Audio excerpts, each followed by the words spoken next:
రాజకీయాల్లో విలువలు లేకపోతే కనీసమైనటువంటి నైతిక ధర్మాలు, సామాజికమైనటువంటి బాధ్యతలు ఈ పదాలకు అర్థం లేకుండా పోయింది అన్నది సత్యం. ప్రజాప్రతినిధులు పదే పదే ఆడవాళ్లను ఆటబొమ్మలుగా మార్చుకోవడం, లేదా వాళ్ళని లొంగదీసుకోవడం, లేదా భయపెట్టి మరిన్ని అఘాయిత్యాలకు పాల్పడటం, వాటిని రేపులనాలా లేకపోతే బెదిరింపులతో కూడినటువంటి అఘాయిత్యమనాలా, వాట్ ఎవర్ ఇట్ ఈజ్. ఇవాళ ప్రజాప్రతినిధులకు అవకాశం ఉన్న చోట ఆడవాళ్లను ఆటబొమ్మలుగా మార్చుకుంటున్నటువంటి పరిస్థితి మరింత పెరుగుతోంది. గతంలో ఇలా లేదు. అసలు రాజకీయం అంటే బాధ్యతతో కూడిందిగా, అలాగే మహిళల పట్ల గౌరవంతో బాధ్యతగా ఉన్నటువంటి రాజకీయం చూసాం. కానీ ఇవాళ ఎక్కడికక్కడ కార్యకర్తలను కానీ లేదా ఏదైనా అవసరమై ఈ ప్రజాప్రతినిధులు కలిసినటువంటి మహిళల యొక్క అవకాశాలను వీళ్ళు తమకు అనుకూలంగా మార్చుకోవడం, తమకు బలహీనమైనటువంటి వ్యవహారాల్లో వాళ్ళని లాగటం, ఆ తర్వాత బెదిరించటం, భయపెట్టడం, నోరెత్తకుండా తొక్కేయడం. ఇది రాజకీయమా? ఇదే చర్చనీయాంశం అవుతోంది. ఎవరి గురించి వాళ్ళ మాట్లాడాల్సి వస్తుంది? అసలు జర్నలిజంలో ఇదేమి కర్మ? తెల్లారి లేస్తే ఈ దుశ్శాసన పర్వాలు ఎన్నిసార్లు, ఎన్ని రోజులు, ఎంతమంది గురించి మాట్లాడాలి? మాట్లాడడానికి అసహ్యం వేస్తోంది, వినడానికి జనానికి కూడా చిరాకు వస్తోంది. బట్ బాధితుల గురించి చెప్పకుండా ఉండలేనటువంటి పరిస్థితుల్లో ప్రతిదీ టాప్ టు బాటం ఈ నీచమైనటువంటి కార్యక్రమాలు చేసే ప్రజాప్రతినిధులను నిలబెట్టాల్సిన పరిస్థితితోనే గడిచిపోతోంది మొత్తం రాష్ట్ర రాజకీయం అంతా. జర్నలిజం అంటే ఒక విశ్లేషణ, అభివృద్ధికి సంబంధించినటువంటి ఒక వివరణ, అలాగే ప్రభుత్వం గనక ఏదైనా గాడి తప్పితే దాని మీద చర్చనీయాంశంగా మార్చాల్సిన పరిస్థితుల్లో ఇవాళ జరుగుతున్నది ఏమిటి? క్యారెక్టర్ అసాసినేషన్ జరుగుతున్నప్పుడు, అలాగే మహిళలను లొంగదీసుకొని అవమానకరంగా వాళ్ళని తొక్కేస్తున్నప్పుడు, వాళ్ళ బలహీనతలకు, ప్రజాప్రతినిధుల బలహీనతలకు మహిళలను వాడుకోవడం అనేది చర్చనీయాంశంగా మారటం అనేది అత్యంత బాధాకరమైనటువంటి విషయం. వీటి మీద ఏంటి చర్చ? వీటి మీద ఏంటి నాన్సెన్స్? ఇవా మనం మాట్లాడుకోవాల్సింది, ఇవా జనానికి చేరవేయవలసింది కాదే. ప్రమాదం ఎక్కడి నుంచి వచ్చింది? ప్రజాప్రతినిధులు అని అంటే కనీసం అర్థం లేకుండా అయిపోయింది. ఎవడు పడితే వాడు, డబ్బున్నోడు, మదమున్నోడు, కొవ్వెక్కినోడు ఇవాళ రాజకీయాల్లోకి వస్తున్నటువంటి పరిస్థితుల్లో ఇవాళ మహిళల యొక్క పరిస్థితి దారుణంగా మారుతుంది. కేవలం ప్రజాప్రతినిధుల్ని ఎలా అనగలరు అని ఎవరైనా ప్రశ్నిస్తే ఇక్కడ ఒక చిన్న సామాజిక న్యాయ సూత్రం ఒకటి ఉంటుంది, సహజ న్యాయం అంటారు దాన్ని. బలహీనుడిని లొంగ తీసుకోవడం అన్నంత పెద్ద నేరం మరొకటి ఉండదు. అలాగే మహిళలను అనేక ప్రలోభాలకు వాళ్ళను నమ్మించి లొంగ తీసుకోవడం అనేది నీచమైనటువంటి బహిరంగ బురి శిక్ష వేయాల్సినంత నేరం ఇది. కానీ కుదరట్లా, కానీ జరగట్లా. పార్టీలు కూడా అలాంటి నాయకులకు కొమ్ము కాస్తున్నటువంటి పరిస్థితుల్లో ఇవాళ జనసేన పార్టీ మొట్టమొదటిసారిగా ఎమ్మెల్యే ప్రశ్నించే పార్టీ, అలాగే ఆ నాయకుడు ముఖ్యంగా పవన్ కళ్యాణ్ మహిళల పట్ల, మహిళల గురించి ఒక్క ట్రోలింగ్ చేసినా వదిలే పరిస్థితి లేదని తొడగొట్టే నాయకుడి పార్టీలో ఉన్నటువంటి మొట్టమొదటిసారిగా ఎమ్మెల్యేగా గెలిచినటువంటి ఒక మహానుభావుడు చేసినటువంటి అకృత్యం ఏంటంటే, సంవత్సరన్నర కాలంగా ఆ అమ్మాయిని వేధించి, ఆ అమ్మాయిని లోబరుచుకొని అనేకమైనటువంటి ప్రలోభాలకు లోబరుచుకున్న తర్వాత ఇవాళ బెదిరించటం ప్రారంభమైంది. బహుశా మహిళ సంవత్సరన్నర కాలం పాటు ఎందుకని నోరు మూసుకొని కూర్చున్నారని కొంతమంది ప్రతిభావంతులు, అత్యంత తెలివిగలిగిన వాళ్ళు, మేధావులు ప్రశ్నించే అవకాశం ఉంది. బట్ ఒక మహిళను ఎప్పుడూ నమ్మిస్తూ తనని వాడుకుంటూ, తనని వంచన చేస్తూ కాలం గడుపుతున్నప్పుడు ప్రతి క్షణం ఒక ఆప్టిమిస్టిక్ వేలో ఆధారం లేనటువంటి మహిళ ఏదో ఒక నమ్మకంతో ఫోర్సుబుల్గా ఒక సిచ్యువేషన్లోకి నెట్టబడింది. ఇక్కడ మీకు గుర్తుంటే, బహుశా సాహిత్యం చదువుంటే, కొంతమంది మహానుభావులు చాలామంది లేచిపోయిన ఆడపిల్లను మీరు మీ వాదనలతో మరీ భయపెట్టకండి, బాధించకండి. ఒక నమ్మకంతో వెళ్ళినటువంటి మహిళను మీరు కనీసం రక్షణ ఇచ్చే ప్రయత్నం చేయండి. కానీ ఏదో ఒకటి దాడి చేసేటటువంటి మాటలు, ఒళ్ళు బలిసి మరి వీటిల్లో తను పాల్గొన్నదా అన్నటువంటి మాటలు, అలాగే అంత అమాయకుల అన్నటువంటి ప్రశ్నించేటటువంటి తత్వం, దీన్ని పక్కన పెట్టండి. స్టిల్ ఇంత విశాలమైనటువంటి దేశంలో ఇంతమంది నాగరికులు ఉన్నారు, అలాగే ఒక చైతన్యం ఉన్నటువంటి సమాజంలో ఇప్పటికీ మహిళకు దక్కుతున్నటువంటి గౌరవం దక్కదు. ఇలాంటి ఫ్యూడలిస్టిక్ ఆలోచనలు ఉన్నటువంటి వాళ్ళు చాలామంది ఉన్నారు.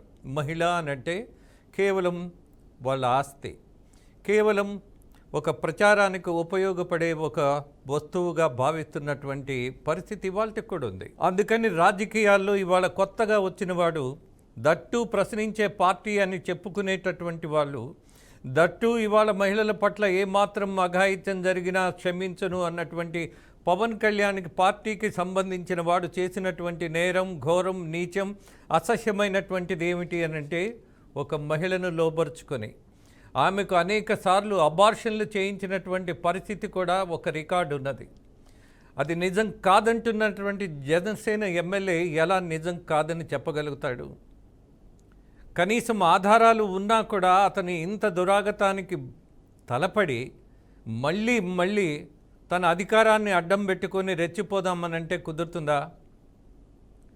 అలాగే విచిత్రమైనటువంటి విషయాలు మనం గతాన్ని ఒక్కసారి గుర్తు చేసుకుంటే, వైసీపీ ఎమ్మెల్యేలు ఇవాళ జనసేన ఎమ్మెల్యే, గతంలో వైసీపీ ఎమ్మెల్యేలు మాట్లాడినటువంటిది ఎంపీ ఇవాళకి భారతదేశమో లేకపోతే ఆంధ్రానో తెలంగాణ మర్చిపోలేనటువంటి ఒక క్యారెక్టర్ ఉంది. ఎవరా క్యారెక్టర్? ఎంపీగా ఉన్నవాడు ఒళ్ళు బలిసి బట్టలు ఇప్పుకొని లైవ్లో చాటింగ్ చేసిన వాడు గోరంట్ల మాధవ్.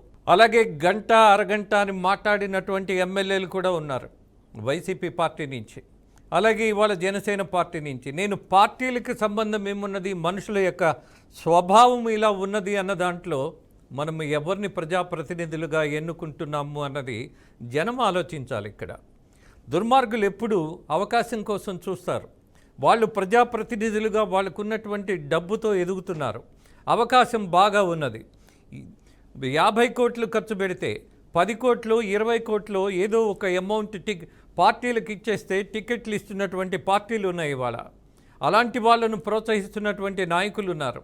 వీడు ఎక్కడి నుంచి వచ్చాడు, వీడు ప్రజల కోసం నిలబడగలడా, వీడి చరిత్ర ఏంటి, వీడి గతం ఏంటి, వీడి ఆలోచన తీరు ఏంటి అన్న దాని మీద ఇవాళ కనీసం మాత్రం అసలు పరిశీలనే లేనటువంటి పరిస్థితుల్లో చాలామంది దొంగలు టికెట్స్ సంపాదిస్తున్నారు. ఇక్కడ ఒక్క విషయం చెప్పాలి పవన్ కళ్యాణ్కి కానీ మరొక పార్టీ నాయకులకు కానీ ఎవరికైనా సరే, మనము వీళ్ళకి ప్రజాప్రతినిధులుగా అవకాశం ఇస్తున్నప్పుడు వాళ్ళ చరిత్రను గమనించాలి, ఖచ్చితంగా గమనించాలి. గమనించిన తర్వాత పోనీ ఆ రోజు సాటిస్ఫై, ఇవాళ తప్పు చేస్తే ఇమ్మీడియట్గా రియాక్షన్స్ ఉండాలి. వీళ్ళను రోడ్డు మీద నిలబెట్టి బట్టలిప్పి కొడతానన్నటువంటి డైలాగులు చాలాసార్లు పవన్ కళ్యాణ్ మాట్లాడినప్పుడు మన అందరం ఒక మంచి నాయకుడు మనకున్నాడని సంతోషపడ్డాం. మరి ఇవాళ ఏం చేస్తాడు పవన్ కళ్యాణ్? బట్టలు ఇప్పదీసకపోయిన తర్వాత సంగతి, ముందు పార్టీ నుంచి బయటకు పంపించేటటువంటి పరిస్థితి ఉన్నదా? ఇవాళ ఒక విప్లవాత్మకమైనటువంటి నిర్ణయం తీసుకోగలిగేటటువంటి పరిస్థితి పవన్ కళ్యాణ్కి ఉంది. ఒక మహిళను ఇంతగా వేధించి ఇప్పటికీ వేధిస్తున్నటువంటి పరిస్థితి కనపడుతున్నప్పుడు అఫ్కోర్స్ ఆ మహిళ యొక్క చిన్న తప్పులు ఉండొచ్చు. బట్ ప్రధానంగా నేను మొదటిగా చెప్పినట్టు బలహీనమైనటువంటి పరిస్థితుల్లో ఉన్న వాళ్ళతో బలవంతుడు ఏ రకమైనటువంటి అగ్రిమెంట్ చేసుకున్నా, దాడి చేసినా, లోబరుచుకున్నా అంతకంటే పెద్ద నేరం ఉండదు. ఇక్కడ బలహీనతే బలవంతుడికి ఉన్నటువంటి పెద్ద ఆయుధం, పెద్ద అవకాశం. అదే పని జరిగింది ఇవాళ. సత్యవేడు ఎమ్మెల్యే కోనేటి ఆదిమూలం, ఆయన టీడీపీ పార్టీ నాయకుడే. మరి ఆయన చేసినటువంటి ఘనకార్యం, అఫ్కోర్స్ పార్టీ నుంచి మేము సస్పెండ్ చేస్తున్నామన్నారు. బట్ అతి నీచత్వంతో ప్రవర్తించిన వాళ్ళు ప్రజాప్రతినిధులుగా ఇంకా మిగిలే ఉంటున్నారు. ఈ నేరం ఎవరిది? ఓటేసిన వాడిది. ఈ నేరం ఎవరిది? టికెట్ ఇచ్చి ప్రోత్సహించిన వాడిది. ఈ నేరం ఎవరిది? ఇలాంటి వాళ్ళను శిక్షించలేనటువంటి పరిస్థితుల్లో ఉన్న న్యాయ వ్యవస్థది.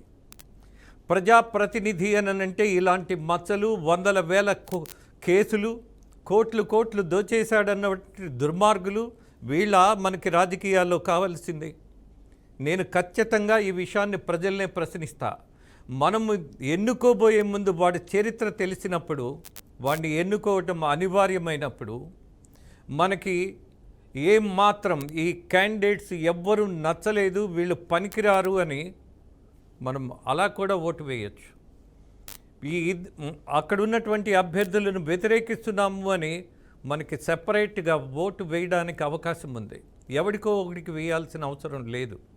అలాగే ఇలాంటి ప్రజాప్రతినిధులను ప్రోత్సహిస్తున్నటువంటి పార్టీలను నిలబెట్టి కడగాల్సిన అవకాశం కూడా ఉంది.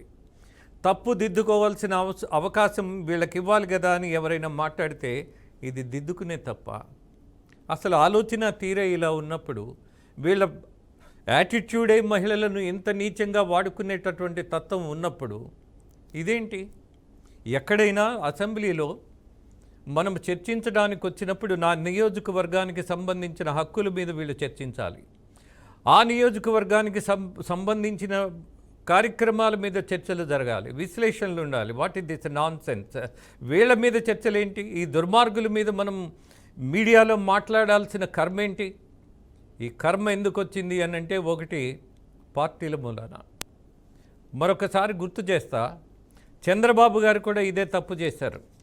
అర్హతలు లేని వాళ్ళని కృష్ణా జిల్లాల నుంచి ఇద్దరిని ప్రజాప్రతినిధులుగా ఎన్నుకోవడానికి అవకాశం ఇచ్చారు. మొహమాటంతో ఒకసారి, ఆబ్లిగేషన్తో మరోసారి, నమ్మకంతో మూడోసారి. ఇలా జరిగినటువంటి పొరపాటులో వాళ్ళ పేర్లు మీకు చెప్పక్కర్లా. ఒకళ్ళు గన్నవరం నుంచి, మరొకళ్ళు గుడివాడ నుంచి వచ్చినటువంటి వాళ్ళు రాజకీయ నాయకులుగా చేసినటువంటి అరాచకం, అసహ్యమైనటువంటి వ్యాఖ్యలు. వీళ్ళు మన ప్రజాప్రతినిధుల? వీళ్ళు అసెంబ్లీకి వెళ్ళి నిలబడి మాట్లాడమా? I feel very ashamed of it. నిజంగా సిగ్గేస్తుంది.